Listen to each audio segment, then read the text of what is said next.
Swastiastu. Hello everyone. Thank you for giving us the time and opportunity to present today. We will from group 4 and today we will discuss the topic of genetic engineering. But first, let us introduce ourselves. My name is Kadegita Putri with Lasin 1014. My name is Ana Agung Ayu Putri Adjani with Lasin 1004.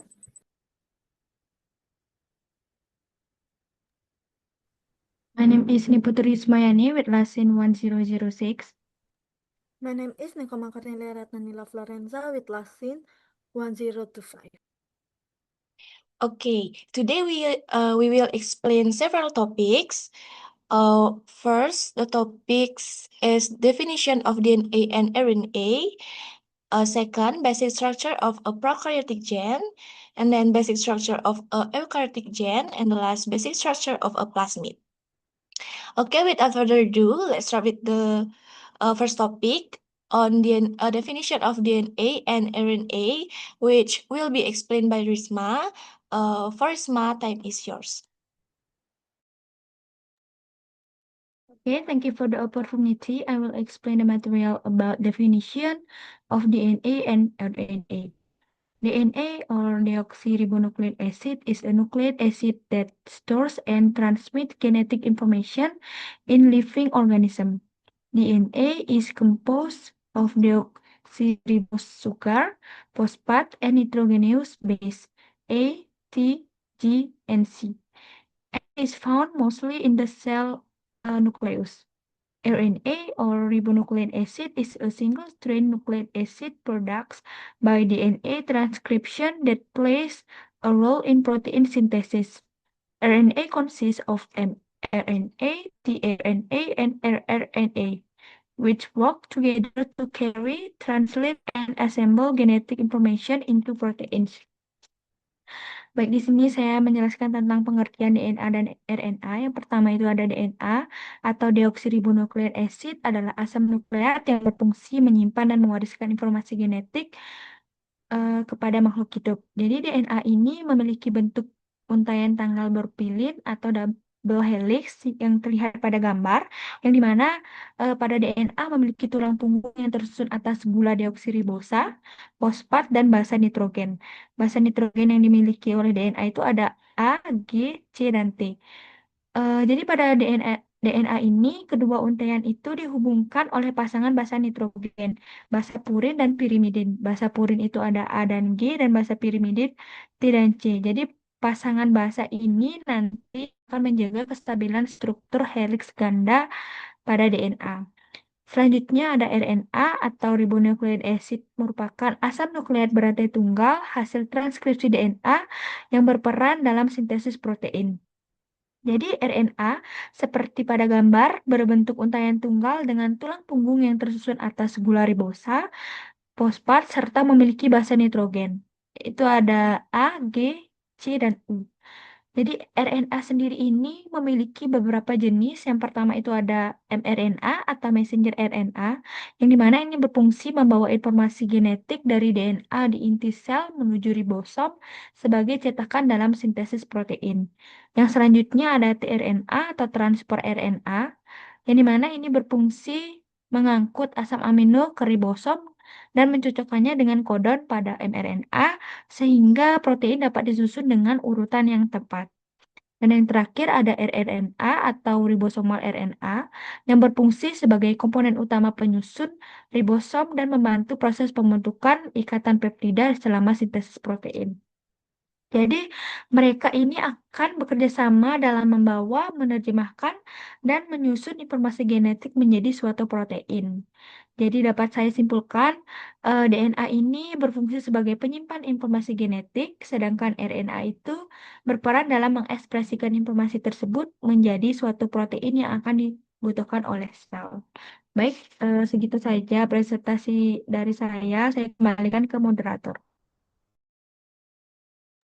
Okay, thank you, Risma, for the explanation. Okay, next. For the second topics about structure of prokaryotic genes, will be explained by Cornelia. For Cornelia, time is yours. Okay, thank you for opportunity. In this session, I will explain about structure of prokaryotic gains. Prokaryotic gains are segments of DNA that contain the genetic information necessary for RNA and protein synthesis in prokaryotic organisms, such as bacteria and archaea. These gains are typically located on circular chromosome within the nucleate region, as prokaryotic cell lack a nuclear membrane. Compared to eukaryotic gains, prokaryotic gains have a simpler and more compact structure with few or known non-coding regions. Jadi, untuk struktur dari gen prokaryotik itu adalah segmen DNA yang mengandung informasi genetik yang diperlukan untuk sintesis RNA dan protein pada organisme prokaryotik seperti bakteri dan archaea. Jadi gen-gen ini biasanya terletak pada kromosom melingkar di dalam daerah nukleoid. Karena sel prokaryotik ini tidak memiliki membran inti. Jadi dibandingkan dengan gen eukaryotik, gen prokaryotik ini memiliki struktur yang lebih sederhana dan kompak dengan sedikit atau tanpa daerah non-pengkodean. Oke.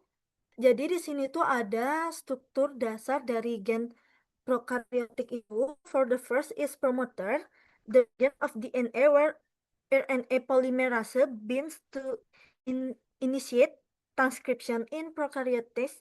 Promoters typically contain two conserved sequence, the -335 box and the -10 box or pinball box. Jadi pada promoter ini bisa dilihat di sini, ini ada promoter, di sini juga ada promoter. Jadi promoter ini adalah daerah DNA di mana daerah DNA tempat RNA polimerase berikatan untuk memulai proses transkripsi. Pada prokaryotik, promoter umumnya memiliki dua sekuens konservatif, yaitu kotak -35 dan kotak -10, atau bisa disebut itu PRIP no box. Jadi di sini tuh untuk promoter ini ada 3 fungsi. Yang pertama itu memiliki tempat pengikatan RNA polimerase, kedua menentukan lokasi awal transkripsi, dan yang terakhir itu mengatur tingkat ekspresi gen. Jadi secara singkat, promoter ini adalah tempat untuk menentukan lokasi awal proses transkripsi itu akan terjadi. Untuk yang kedua yaitu operator. An operator is a DNA sequence that serves as a binding site for regulatory proteins, particularly responsive to control gain. Operator ini itu merupakan sequence DNA yang berfungsi sebagai tempat pengikatan protein regulator, terutama repressor, untuk mengendalikan transkripsi gen. Jadi di sini pada operator itu biasanya untuk mengatur ekspresi gen dengan menghambat atau memungkinkan transkripsi. Jadi operator ini juga berperan dalam mekanisme regulasi gen pada. Jadi secara singkat, pada operator ini adalah tempat yang dapat menentukan apakah transkripsi ini bisa berjalan atau bisa menghambat transkripsi.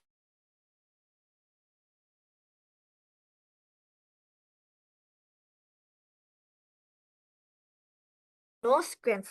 The 5 uterine region or 5 UTR contains the Shine-Dalgarno sequence located upstream of the start codon, which facilitates ribosome binding before translation begins.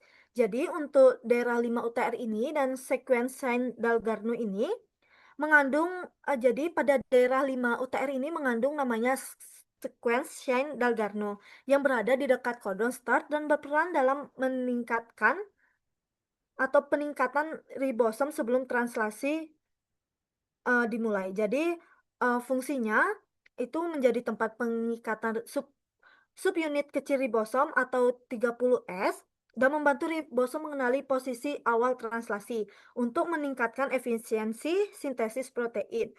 Jadi kalau pada promoter ini bisa dibilang titik awal untuk terjadinya transkripsi, sedangkan pada daerah 5 UTR ini adalah tempat awal untuk mengenali proses translasi. The next, ORF atau Open Reading Frame. So the Open Reading Frame or ORF is the protein coding region that extends from the start codon to the stop codon. In prokaryotes, ORF are generally continuous because the lack introns. Jadi yang disebut di sini ORF itu adalah yang leg Z, leg Y, dan leg A di sini itu termasuk dari ORF. Jadi ORF atau Open Reading Frame ini daerah pengkode protein yang dimulai berakhir pada codon stop. Pada prokaryote, ORF umumnya kontinu karena tidak memiliki intron. Jadi pada ORF ini bisa menyimpan informasi genetik untuk sintesis protein, menentukan urutan asam amino yang akan dibentuk, dan memungkinkan translasi berlangsung tanpa proses splicing. Dan untuk struktur yang terakhir yaitu terminator. The terminator is a DNA sequence that signal the end of transcription. In prokaryotes, termination can occur through intrinsic or row-dependent mechanisms. Jadi, pada terminator ini merupakan sequence DNA yang menandai bahwa akhirnya atau berakhirnya proses transkripsi. Jadi terminator ini dapat bekerja secara intrinsik atau tanpa faktor tambahan atau dengan bantuan protein row.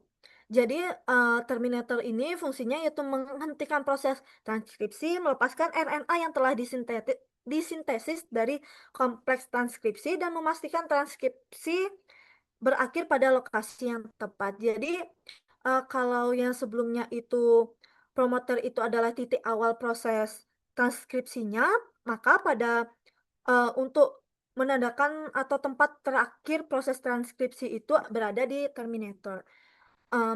Okay, that's all about the basic structure of prokaryotic gen. Karena sudah selesai, saya kembalikan kepada moderator. Okay, thank you, Cornelia, for the explanation. Okay, now,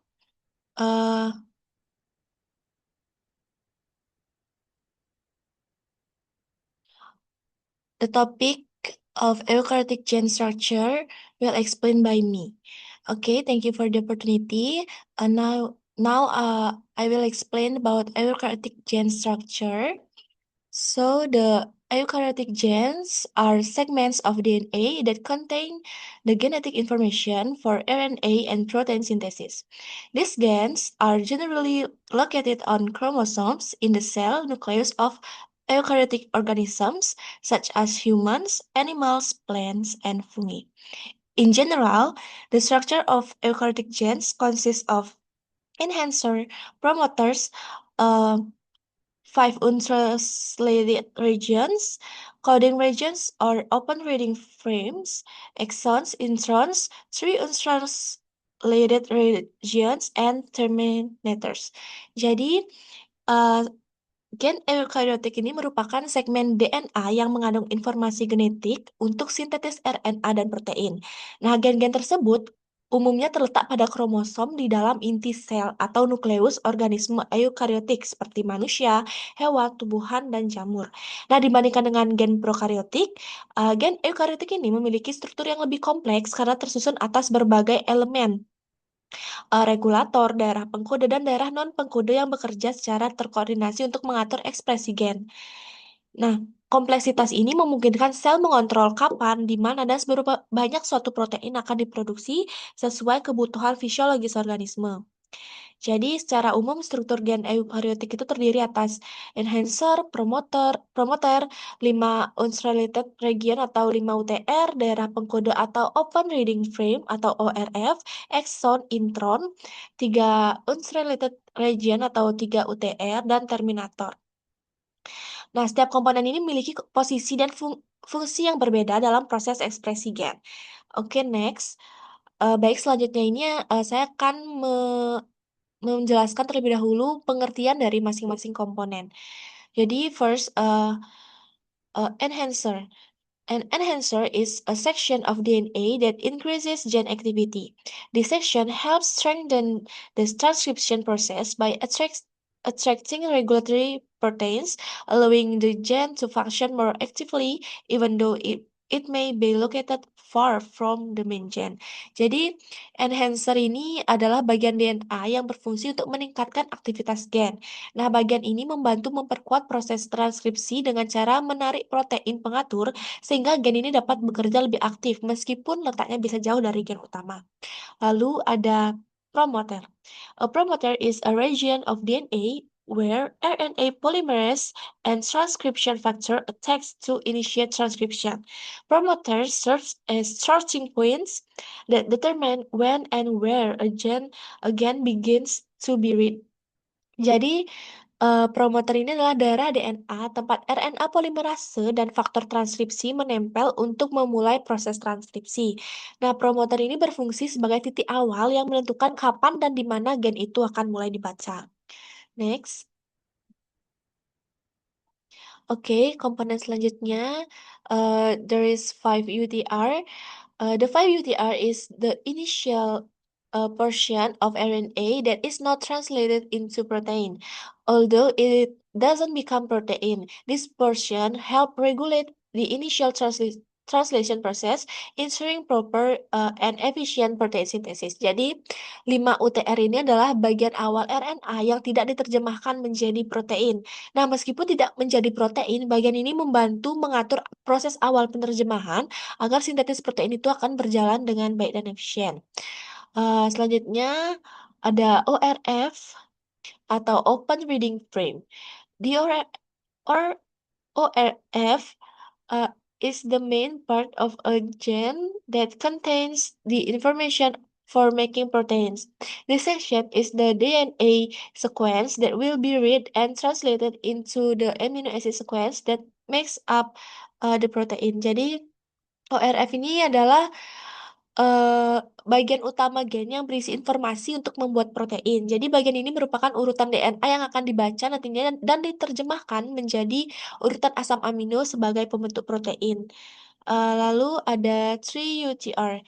The 3UTR is the final portion of RNA that is not translated into protein. This region plays a role in regulating RNA stability and determining how long the RNA can survive in the cell. Jadi 3 UTR ini adalah bagian akhir RNA yang tidak diterjemahkan menjadi protein.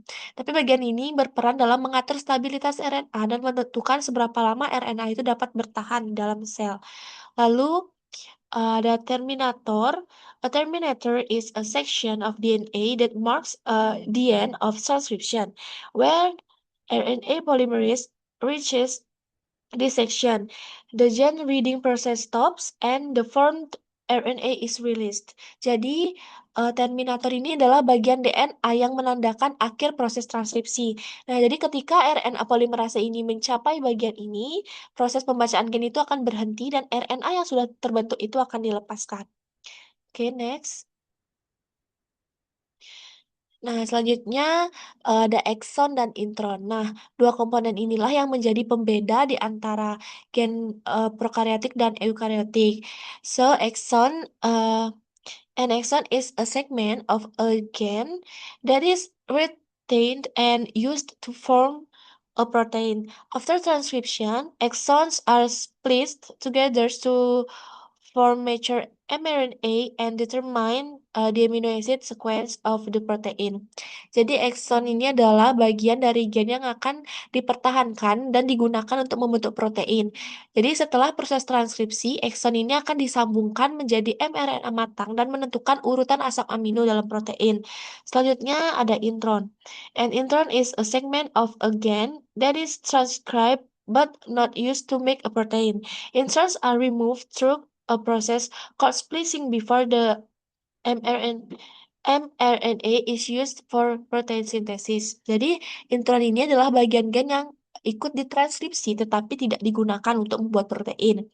Jadi, intron ini akan dipotong dan dibuang melalui proses splicing seperti yang sudah terdapat pada gambar. Jadi, intron ini akan dibuang melalui proses splicing sebelum mRNA itu digunakan untuk sintetis protein. Jadi yang digunakan itu hanya eksonnya saja. Oke, jadi ekson dan intron ini itu komponen yang terletak pada ORF. Nah, mungkin bisa pada slide sebelumnya. Saya akan menjelaskan sedikit urutan gimana sih struktur ini bekerja gitu. Pada bagian organisme eukariotik ini, gen itu tidak langsung bekerja begitu saja, tetapi memiliki sistem yang sangat teratur untuk mengatur kapan dan bagaimana suatu protein itu dibuat. Nah, jadi proses ini dimulai dari bagian DNA yang memiliki struktur khusus, yaitu terdiri dari enhancer, promoter, 5 UTR, ORF, 3 UTR, eh, dan terminator. Jadi pada proses pertama itu dimulai dari enhancer, yaitu bagian DNA yang berfungsi sebagai penguat aktivitas gen. Nah, jadi ketika sel itu membutuhkan suatu protein, protein pengatur yang disebut faktor transkripsi akan menempel pada enhancer. Nah, walaupun enhancer ini bisa berada cukup jauh dari gen utama, DNA ini dapat melipat sehingga enhancer ini tak bisa berinteraksi dengan bagian gen yang akan diaktifkan. Jadi, fungsi utama enhancer ini adalah memastikan bahwa gen itu dapat bekerja lebih aktif sesuai kebutuhan sel. Setelah itu, dari enhancer itu proses berlanjut ke promoter, yaitu bagian DNA yang berfungsi sebagai tempat awal dimulainya transkripsi. Jadi, promoter dapat ibaratkan sebagai tanda start bagi gen. Nah, pada bagian ini, berbagai faktor transkripsi berkumpul dan membantu RNA polimerase, yaitu enzim yang bekerja eh, pada transkripsi itu menempel pada DNA. Jadi RNA polimerase adalah enzim utama yang bertugas menyalin informasi dari DNA menjadi RNA. Jadi tanpa promoter, RNA polimerase itu tidak akan mengetahui di mana harus memulai pembacaan gen. Jadi setelah RNA polimerase ini menempel dengan faktor transkripsi, DNA pada bagian tertentu itu akan dibuka. Nah, setelah pembukaan ini jadi pembukaan ini hanya terjadi pada area gen yang diperlukan saja, bukan seluruh DNA. Jadi setelah DNA terbuka ini, proses transkripsi itu akan dimulai. Nah, bagian pertama yang disalin adalah 5 UTR. Nah, pada bagian ini tidak akan diterjemahkan menjadi protein, tetapi memiliki fungsi penting dalam mengatur proses awal penerjemahan. Jadi, 5 UTR ini akan membantu ribosom mengenali RNA dan memastikan bahwa proses sintetis protein dapat dimulai dengan benar dan efisien. Selanjutnya, enzim RNA polimerase itu akan berjalan ya, akan menuju ORF dan akan membaca bagian utama gen. Nah, itu dari yang disebut dengan ORF itu. Jadi ORF ini adalah bagian yang mengandung informasi langsung untuk membuat protein. Jadi di dalam ORF inilah urutan kode genetik yang akan diterjemahkan jadi urutan asam amino itu di situlah letaknya. Gitu. Jadi dengan kata lain, ORF ini adalah bagian inti yang menentukan bentuk dan fungsi protein yang dihasilkan. Jadi jadi pada ORF inilah terdapat ekson dan intron. Jadi setelah ORF terdapat 3 UTR, yaitu bagian akhir RNA yang juga tidak diterjemahkan jadi protein. Tapi meskipun tidak menghasilkan protein, 3 UTR ini memiliki peran penting dalam mengatur stabilitas RNA, menentukan berapa lama RNA dapat bertahan di dalam sel dan mempengaruhi jumlah protein yang dapat diproduksi. Jadi ketika RNA ini mencapai bagian akhir yaitu terminator, proses transkripsi akan dihentikan. Jadi terminator ini berfungsi sebagai sinyal stop yang menandakan bahwa seluruh informasi gen telah selesai disalin. Jadi setelah mencapai terminator, RNA polimerase itu akan melepaskan hasil transkripsi dan DNA kembali menutup seperti semula. Namun RNA yang dihasilkan dari proses ini itu masih berupa RNA mentah atau pre-mRNA karena di dalamnya itu masih terdapat bagian yang tidak diperlukan yaitu intron. Mungkin bisa di next slide. Nah, karena masih terdapat intron atau bagian yang tidak diperlukan, bisa dilihat pada gambar. Oleh karena itu, sebelum digunakan untuk membuat protein, RNA ini akan mengalami proses lanjutan yang disebut splicing, seperti yang sudah saya jelaskan tadi. Jadi, pada proses splicing ini, bagian-bagian yang tidak diperlukan akan dipotong dan dibuang, sedangkan bagian yang penting itu akan disambungkan. Disinilah muncul konsep ekson dan intron. Jadi, ekson adalah bagian yang akan dipertahankan karena mengandung informasi penting untuk pembentukan protein, sedangkan intron adalah bagian yang ikut ditranskripsi tapi tidak digunakan dan akan dibuang. Nah, setelah proses splicing ini selesai, terbentuklah mRNA matang yang hanya berisi ekson saja. Itu terlihat di gambar pada paling bagian bawah ya. Eh, yang hanya berisi ekson yang sudah tersambung rapi. Nah, nantinya mRNA ini kemudian dapat keluar dari inti sel menuju ribosom untuk digunakan dalam proses translasi, yaitu proses pembuatan protein. Oke, segitu saja penjelasan dari saya mengenai struktur gen eukariotik. For the next topic is genome, will be explained by Agung Ayu. For Agung Ayu, time is yours. Oke, thank you for the opportunity. Di sini saya akan menjelaskan mengenai genom. The term genome was introduced by Hans Winkler in 1920. A genome is all the genetic information of an organism processes organized in nucleic acid, primarily in DNA. Genome regulate protein formation, maintain the organism life, and are based on the next generation. Genom ini diperkenalkan pertama kali oleh Hans Winkler pada tahun 1920. Nah, genom ini merupakan seluruh informasi genetik yang dimiliki organisme dan tersusun dalam asam nukleat terutama DNA. Genom ini berfungsi untuk mengatur pembentukan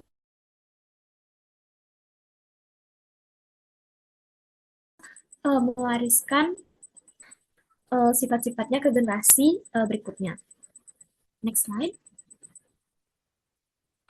Okay, the next topic is plasmid. Plasmid are small circular DNA molecules located outside the cell's main chromosome. Plasmid carry several additional genes that help bacteria survive under certain conditions. However, plasmid are not essential for normal bacterial survival. Jadi topik yang selanjutnya adalah plasmid, di mana plasmid merupakan molekul DNA kecil yang memiliki bentuk lingkaran seperti yang terlihat pada gambar dan berada di luar kromosom utama sel. Plasmid ini membawa beberapa gen tambahan yang membantu bakteri bertahan dalam kondisi tertentu. Tetapi plasmid bukan merupakan bagian utama yang wajib dimiliki oleh bakteri untuk hidup secara normal. Next slide.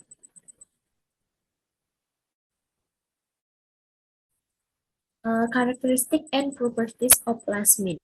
Nah, jadi di sini terdapat karakteristik atau dan juga sifat-sifat dari plasmid. Yang pertama yaitu ciri-ciri dari plasmid.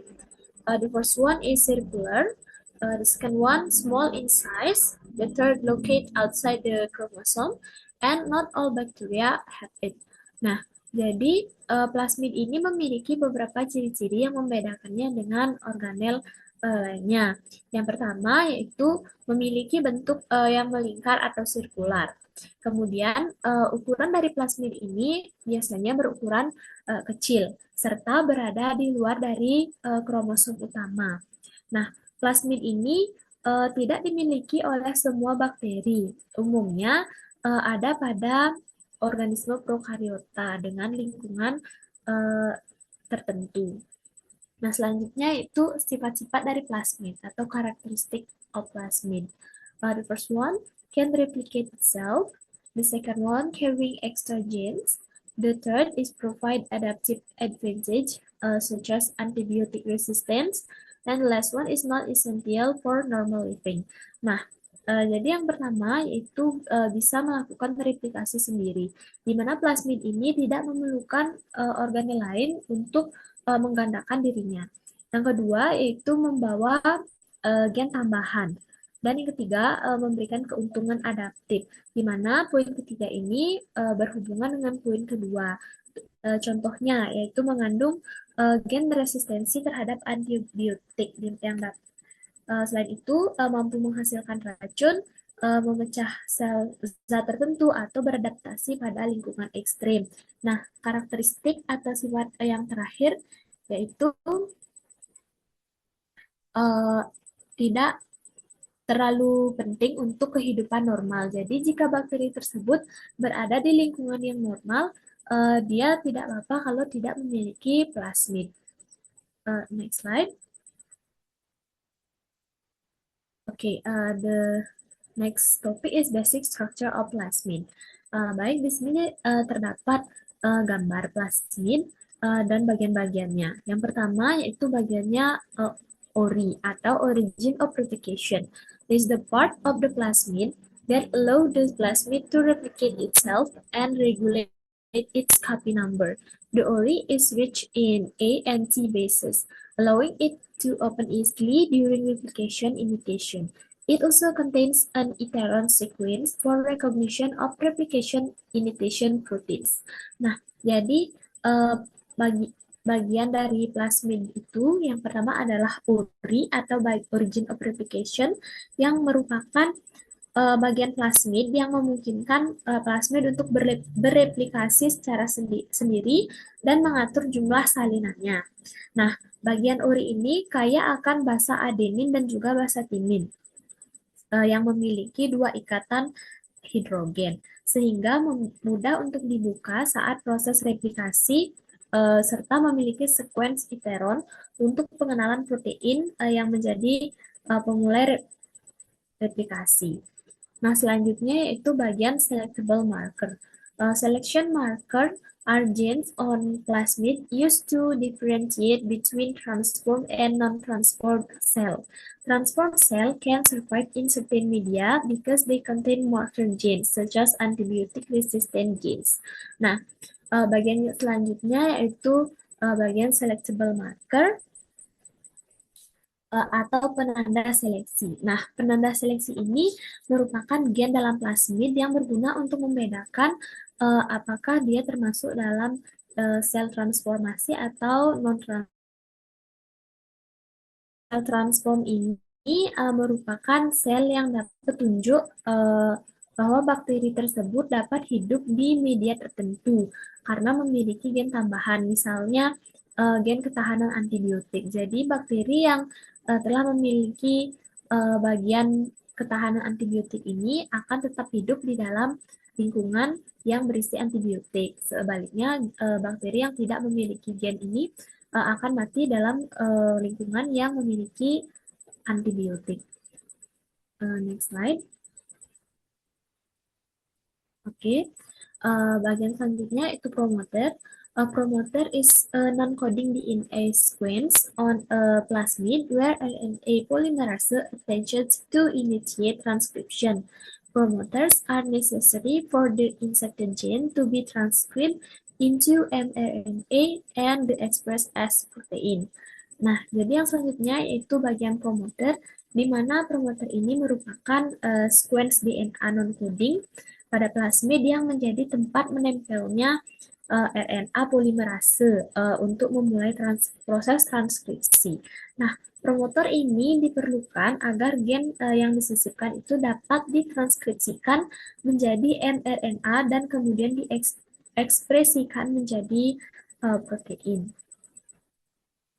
Nah, selanjutnya yaitu bagian restricted sites. A restriction site is a short DNA sequence that is recognized and cut by a restriction enzyme.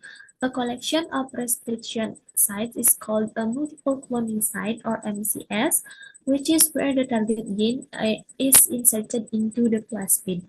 Nah, bagian selanjutnya yaitu bagian situs restriksi, di mana situs ini merupakan sequence DNA yang dikenali dan dipotong oleh enzim restriksi. Nah, kumpulan situs restriksi ini disebut dengan MCS atau multiple cloning site, yaitu tempat penyisipan gen target pada plasmid. Jadi, bagian MCS ini berguna untuk menempelkan gen target yang diinginkan pada plasmid. Nah, selanjutnya yaitu bagian gen target. A target gene is a fusion DNA fragment is inserted into a plasmid for application or expression in bacteria. This gene can produce a useful protein, such as the human insulin gene in Escherichia coli bacteria, which allow for mass insulin production. Nah, jadi gen target ini merupakan fragmen DNA yang disisipkan ke dalam plasmid untuk diperbanyak atau diekspresikan di dalam bakteri. Nah, gen ini ditambahkan untuk menghasilkan protein yang bermanfaat. Contohnya gen insulin pada manusia disisipkan ke dalam bakteri Escherichia coli untuk memproduksi insulin secara massal dan mengatasi diabetes. Nah, baik, sekian presentasi dari saya kembalikan ke moderator. Oke, terima kasih Gung Ayu. Jadi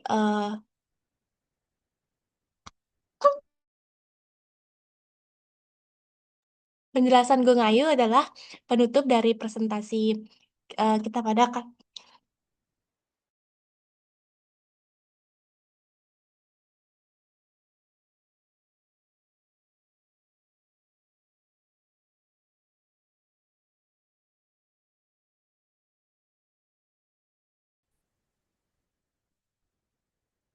Okay, that's all our presentation. Thank you for your attention, and we apologize for any mistakes we may have made during the presentation. And we end the presentation with Paramasanti. Om Santi Santi Santi. Oh.